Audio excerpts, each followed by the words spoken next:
오늘은 마가복음 14장 12절에서 21절까지 말씀입니다.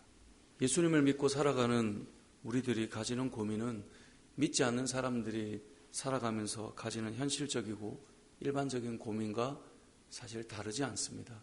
저와 여러분들도 살면서 경제적인 부분이나 자녀 미래에 대한 부분이나 또 사람과의 관계나 젊은이들은 이직에 대한 부분이나 미래에 대한 고민들을 사실 우리들도 다 하고 살아갑니다.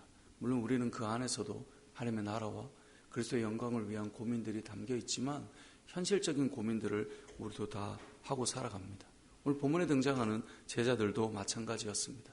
이제 무교절이 시작되었고 6월절 절기를 보내야 되는 그 입장에서 도대체 우리가 주님과 함께 어디서 보내야 될지 이것이 이 제자들의 고민이었습니다. 그래서 제자들이 예수님께 질문하는 겁니다. 12절에 보면 무교절의 첫날 곧 6월절 양 잡는 날에 제자들이 예수께 여짜오되 우리가 어디로 가서 선생님께서 6월절 음식을 잡수시게 준비하기를 원하시나이까. 한마디로 이런 말입니다. 예수님 어디로 가서 6월절을 준비할까요? 어디로 가야 될까요? 물어보는 거예요. 그래서 예수님께서 이 제자들에게 자세하게 알려줍니다. 13절부터 15절까지 내용인데요. 성 안으로 들어가라. 그러면 물 한 동이를 가지고 가는 사람을 보게 될 텐데 그를 따라가다 보면 그 사람이 들어가는 그 집의 주인에게 이렇게 말해라. 우리 선생님이 오늘 제자들과 함께 여기서 6월절 음식을 먹으려고 하는데 선생님이 머무를 객실이 어딘가? 그럼 물어보라는 거예요. 그러면 그곳을 안내해 줄 거라는 거죠. 그럼 거기에 자리를 펴고 거기에서 6월절을 준비하면 된다. 이제 다락방을 보여줄 거라는 거죠. 거기서 준비해라. 이 말을 들으면 저는 그런 생각이 듭니다. 우리가 기생충이라고 하는 영화 한국 사람들 많이 봤죠.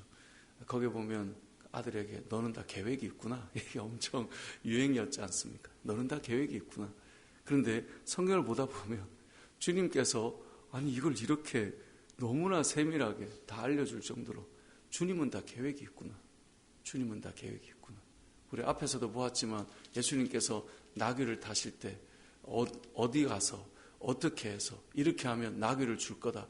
우리가 그 말씀을 우리 성도에서 할 때 나눌 때 다들 와 우리라면 할 수 있을까? 막 그런 이야기들 나누지 않았습니까?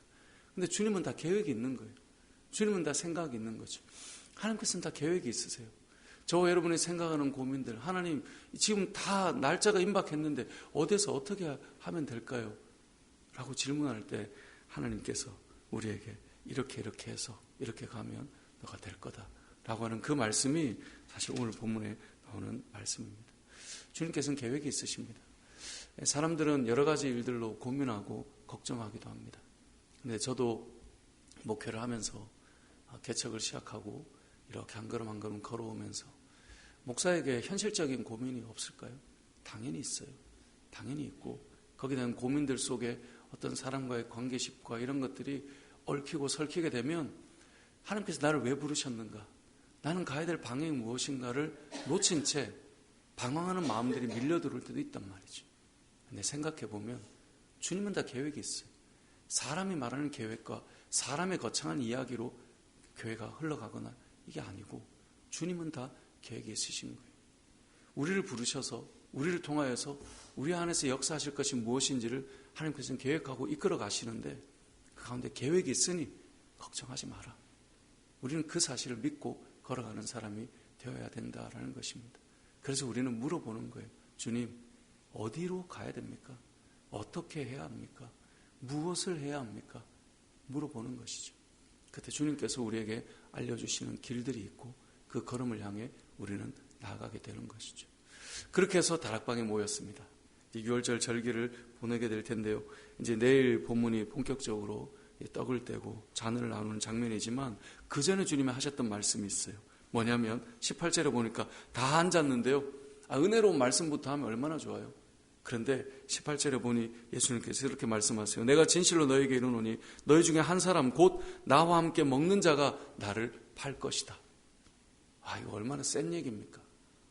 저는 이 말씀을 대할 때 교회가 말씀을 들을 때 어떤 말씀을 듣기를 좋아하고 어떤 말씀은 피하고 살아가기를 원하는가.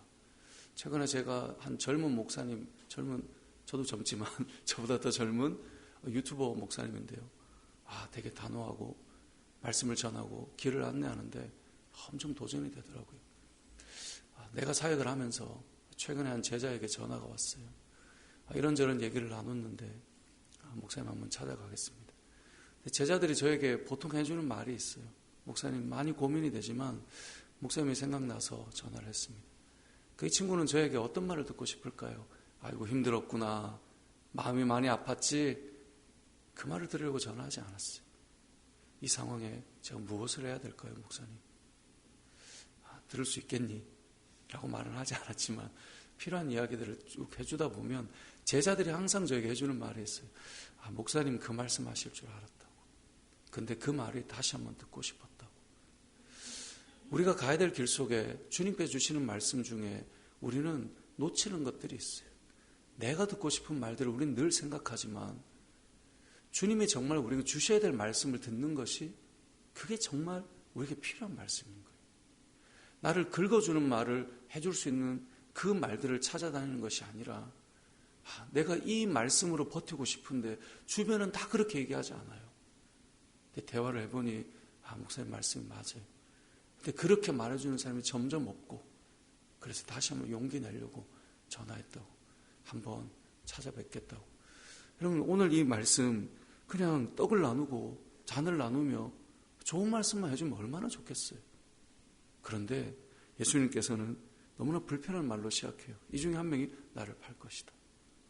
이 말은 어찌 보면 그런 마음이 혹시 있거나 그런 마음이 들어올 때에도 내가 아니기를 원하는 마음을 가지고 경각심을 가지고 자신을 살펴보는 시간이 되어야 되지 않을까요? 특별히 가룟 유다에게 더더욱. 그런데 오늘 본문에 이 말을 들었을 때 제자들의 반응을 봅시다. 19절을 보세요. 그들이 근심하며 하나씩 뭐라고 말해요? 나는 아니죠. 나는 아니죠. 이들은 예수를 판다는 것을 생각할 수도 없는데 왜 이들이 걱정했을까요? 지금 이들이 모여있는 이 다락방은 어떻게 와 있는 거예요? 어디로 가야 됩니까? 라고 말할 때 주님께서 이러이러해서 이렇게 하면 이곳이 준비되어 있을 거다라고 미리 우리에게 예비하신 그분께서 말씀하셨단 말이에요. 그럼 이들의 마음이 어떻겠어요? 이 중에 한 명이 있다는데 이거 어떻게 해야 되나? 그런 생각이 들지 않겠어요? 여기서 이제 우리가 예정과 예지와 신학적으로 할 말이 많지만 그걸 좀 다 뒤로 하고 제자들의 마음을 생각해 봅시다. 나는 아니죠. 이들이 걱정했어요. 왜냐하면 예수님 말씀은 성취가 되니까. 우리가 지금 다락방에 와 있는데 아무것도 없는 상태에서 여기까지 왔는데 저분의 말씀대로 될 것 같으니까 두려운 거예요. 그러니까 말은 저는 아니죠. 저는 아니죠. 저는 아니어야 된다는 말인 거예요. 여러분 저는 이 제자들의 하나씩이라고 표현하고 있지 않습니까? 근심하며 하나씩 지금 다 이 말을 했다는 거예요. 그건 아니어야 된다고. 나는 그렇지 않았으면 좋겠다고. 믿음의 삶을 살면서 우리는 그냥 그저 내가 좋은 대로 살고 좋은 말 듣기를 원하는 삶이 아니라 결국 우리가 하나님의 심판 앞에 서야 될 그 시간이 올 텐데 내 믿음은 참 믿음이죠. 나는 아니죠. 내가 주님께로 떨어질 사람이 아니죠. 라고 하는 두려운 마음을 가지고 믿음의 길을 걷는 것, 그것이 저에게도 여러분에게도 너무나 중요한 길이라는 것을 기억해야 됩니다. 최근에 한 젊은 목사님을 제가 왜 이야기했냐면 저는 그분을 통해서 제가 젊었을 때, 어렸을 때 주님을 만나고 내가 목사로서 길이 무엇인지, 진리가 무엇인지, 성도들에게 목사가 해줘야 될 역할은 무엇인지, 제가 며칠 전에 기도 제목 낼 때 우리 교회 한 청소년이 이야기했잖아요. 목사님 저도 성도에서 한번 공부 좀 해보고 싶습니다. 저는 그 말이 너무나 감동적이었어요. 길을 찾고 싶은 거예요. 자꾸 묻더라고요. 그 친구에게 저의 어떤 표정과 표현, 그 친구는 그게 중요하지 않아요. 정말 예수님이 계시다면 저는 그걸 알아가 보고 싶습니다. 그 젊은 목사님은 변증에 관심이 많은 목사님이었어요.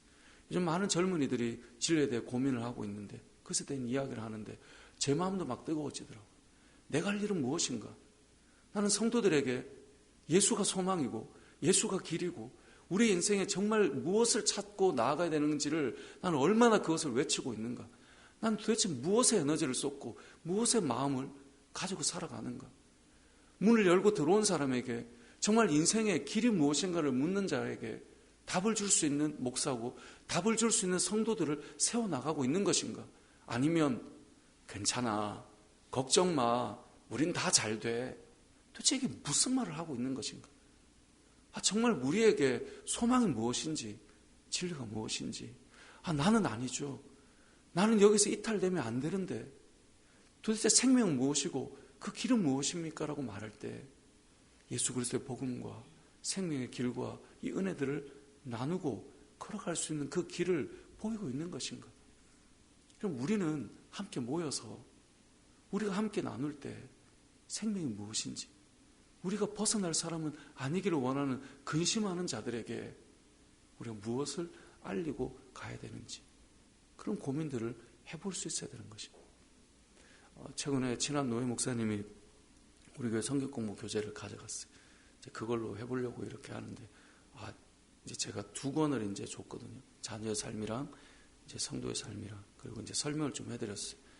그래서 이제 성도들과 이걸 나눠보려고 하는데, 이게 본인이 볼 때 너무 괜찮다라고 하면서 이제 헌신의 삶이라고 직분자들에게 좀 같이 공부할 교재가 있는데, 그건 유인물로만 지금 제가 만들어 놨는데 그것도 다 달라고, 그 3가지를 다 해보고 싶다고 그런 얘기들을 나눴는데, 목회자들이 우리가 정말 외치고 싶은 것은 무엇일까? 성도들이 정말 외치고 싶은 그 뜨거운 마음들은 무엇이어야 될까? 이런 근심하는 사람들이 있어요. 나는 아니죠. 나는 이탈되고 떨어지는 것 아니죠. 내 신앙이 바른 것인가요? 내가 잘 가고 있는 것인가요? 라는 고민을 가진 사람들에게 그리스도의 복음과 구원의 확신과 그 은혜의 감격과 그리스도 앞에 나왔을 때 그 십자가에 대한 눈물과 하나님의 사랑과 우리가 이것을 경험하고 누릴 수 있도록 주님은 그 경각심을 먼저 불러일으키고 있는 거예요. 그래서 이 떡과 잔이 얼마나 감격인가가 이제 흘러가고 있는 것이죠. 저와 여러분의 삶 속에 우리 교회 공동체가 저와 여러분의 입술을 통해 우리는 무엇을 뜨겁게 가지고 있는 사람인지를 돌아보고 그 걸음들을 다시 걷고 그렇게 나아갈 때 우리는 현실적인 고민을 할지도 몰라요. 어디로 가야 됩니까? 그런 다락방은 있습니까? 그런 자리는 있습니까? 여러분, 주님은 다 계획이 있으세요. 제가 올 말씀을 깊이 묵상하면서 11년을 돌아봤어요. 사람이 아니라 주님은 다 계획이 있으세요. 하나님은 다 계획이 있고 하나님은 다 하세요. 제가 여러 사람들을 만나고 경험하면서 그 사람이 한다 그런 건 없어요. 그것만큼 교만과 오만은 없어요. 저 때문에 된다, 여러분 때문에 된다 아니에요. 주님이 계획이 있고 우리는 그 부르심을 따라 걸어갈 뿐이에요. 성호에 여기까지 하자 하면 거기까지 하면 되는 거죠. 우리가 가는 길 속에 우리의 인생이 여기까지 하면 거기까지 살다가 주님 앞에 가면 되는 것이죠. 거기에 다른 것을 자꾸 사족을 붙이니, 거기에 뭔가 두려움을 자꾸 밀어붙이니 사람이 뭔가 주님의 자리에 서는 것이죠. 하나님은 다 계획이 있으세요. 여러분, 하나님께서 우리의 걸음을 인도하세요. 우리가 물어야 될 질문은 우리는 아니죠. 우리가 잘 가고 있는 것이죠. 그 믿음의 그 복음과 진리 앞에 서게 될 사람들 앞에, 그 두려움 앞에 생명의 주와 그 피와 살을 나누신 그리스도로 들어가도록 하는 것, 저와 여러분이 그 마음으로 믿음의 걸음을 걷고 저와 여러분이 그러한 교회를 세우고 그래서 방황하는 영혼들에게 진리를 알려줄 수 있는 그런 저와 여러분의 삶이 되고 그런 교회가 되길 주님의 이름으로 축복합니다. 아멘.